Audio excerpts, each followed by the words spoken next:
if the biggest hiring edge today cannot be taught by a machine?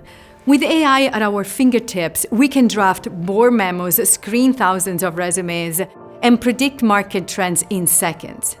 But AI cannot walk into a room, sense tension, interpret silence, shift the energy, and most importantly, understand why someone said yes, but did not mean it. It's the gap between silicon-based intelligence and carbon-based intelligence that will now determine whether a leader will truly succeed.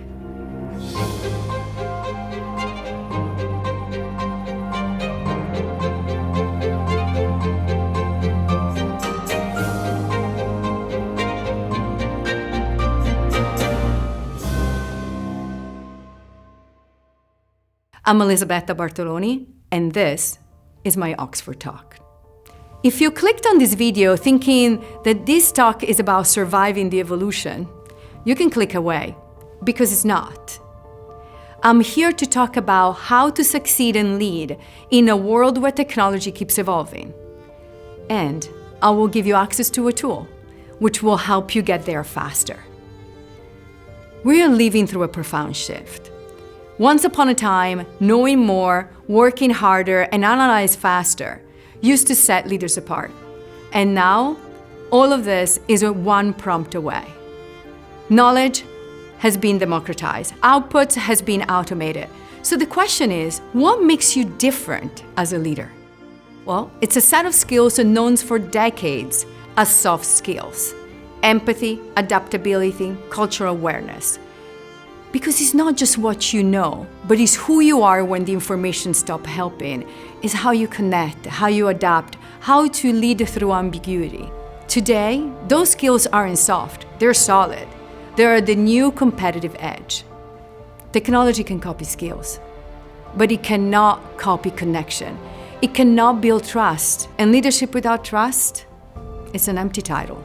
In a world where the information edge has flattened, the ability to interpret nuances, build relationships, and inspire across cultures is no longer optional. It's essential.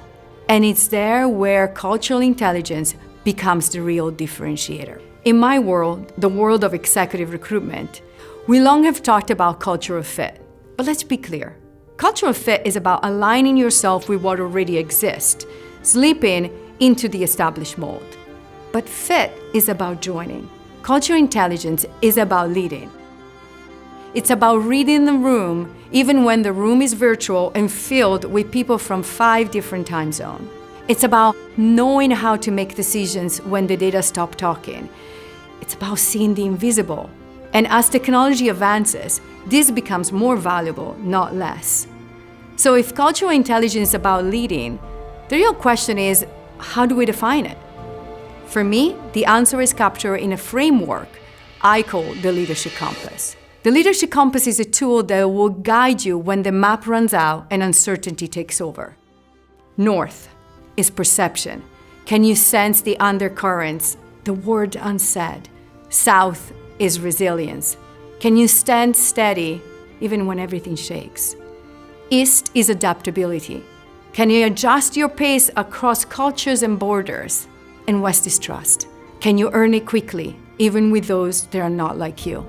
I've worked with leaders across countries, and what I found is this: the compass only spins through when one element sits at the center. That element is cultural intelligence. And listen, it's not another direction.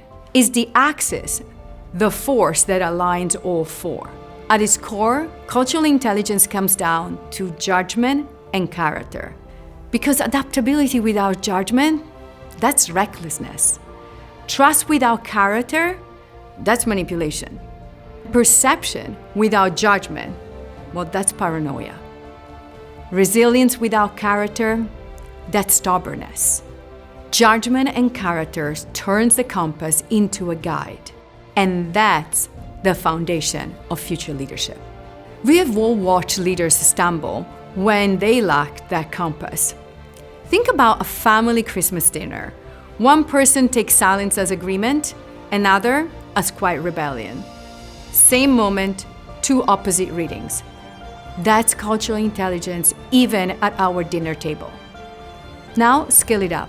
I saw a senior exec lead a global strategy session in a culture where no one contradicted leaders in public. He saw nodding heads as full support. In truth, those nods meant acknowledgement, not agreement. Weeks later, his strategy unraveled.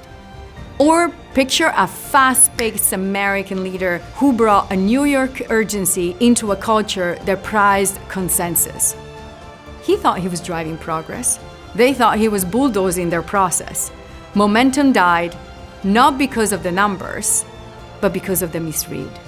And no resume, no algorithm, no AI model would have caught those moments. That's cultural intelligence in action.